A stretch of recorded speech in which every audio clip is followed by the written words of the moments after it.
Our next topic is arc length and area of a sector. The first thing I want to do is write down some formulas. First of all, for arc length,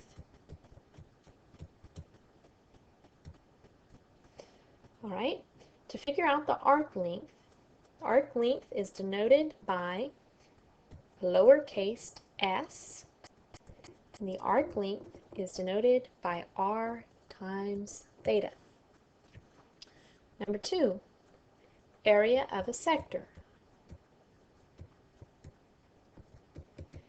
Area of a sector is denoted by capital A for area, and the area of a sector is 1/2 r squared times theta. Let me draw a picture of what we're talking about here. Okay, if you were to draw a circle and draw your center point and then extend a line going out for your radius, okay, here is your value for r. The theta that is involved is you can think about this sector r as being your initial side. If you want to create a piece by rotating a certain amount, then you'll see that you can do that, and you'll have a terminal side in here. Okay, now that terminal side, y'all know, also has a length of r because the radius is not changing. Arc length is measuring the distance from this point on the initial side to that point on the terminal side. So that would be lowercase s. The area of the sector would be the area of the pizza pieced slice that you see created by your theta value. And so I would shade in all of this inside of here would be my area. Let's do a couple of application problems of these two formulas. Okay. First thing I do want to mention is that for both of these formulas, theta must be measured in radians. Theta is in radians.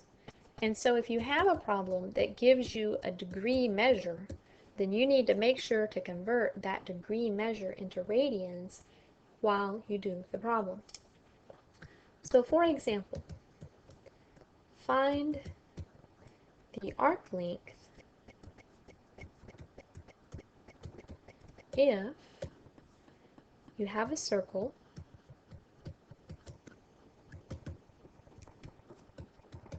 of radius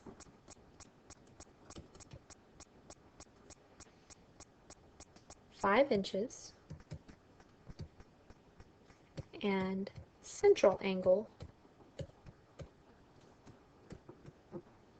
of 130 degrees. The central angle is the angle formed on the inside up here on your picture. Now on here, y'all see that the 130 degrees is not in radians. That needs to be converted. And so the first thing I'll do is I'll take 130 degrees and I'll multiply it by pi over 180 degrees so that this will now be in radians. The degree measures cancel.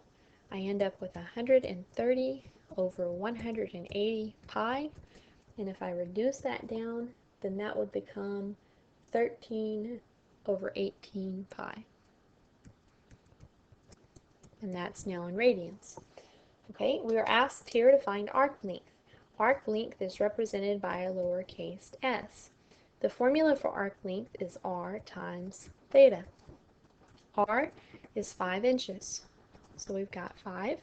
And then theta must be measured in radians. We converted into radians, so we have 13 over 18 pi. And so here, if you multiply 5 times 13 on the top, that'll get you 65 over 18 pi. This is arc length, so we need to have units on here. The 5 was understood to be in inches, and so this would be 65 over 18 pi inches for the arc length of this particular problem. Let's do another problem that talks about area of the sector. Find the area of the sector where your radius is equal to 5 inches, once again, and your central angle is equal to the same 130 degrees. Okay, once again, we've already done this. Note, theta equals 130 degrees is equal 13 over 18 pi. We found that out above. Okay, and then we need to know the formula for arc length. Okay, the arc length, A equals 1/2 r squared theta, where theta is in radians. Okay, so we have 1/2, the r value is 5 inches, that'll be squared, times 13 over 18 pi. Alright, 5 squared is 25, and so right here I'll write 25 over 2 multiplied by 13 over 18 pi. Okay, this would result in 325 pi over 36, and then we need this in units. The proper units, y'all see that the 5 was originally in inches, it was squared, so this would be inches squared. Okay, it's area, and so the units need to be square. This concludes our lesson over arc length and area of a sector.